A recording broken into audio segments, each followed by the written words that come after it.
Tay, magandang hapon po sa inyo. Magandang hapon naman. May istorbo ko lang po yung pangangapi nyo, ha? Oh, sige. Tay, may tanong lang po ako tungkol sa viral issue ngayon kay Senate President Chis Escudero. Kilala nyo ba yun? Oo, kilala ko yun. Okay. Mukhang galit kayo kay Senate President Tay, ha? At Tay, ganito. Yung kaibigan niya daw kasi, isang kontraktor na nabigyan ng flood control project, 5.4 billion ang halaga. Nung kampanya daw ni Senate President Chis ay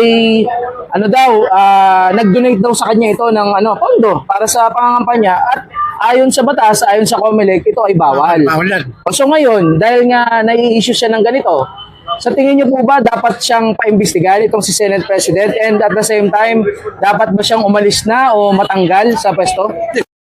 Yan lang, para pamarisan. Kasi mamamarisan pala iba yan eh.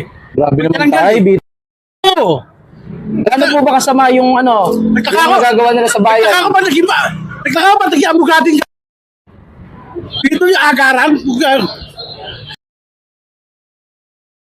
Bumoto ron eh.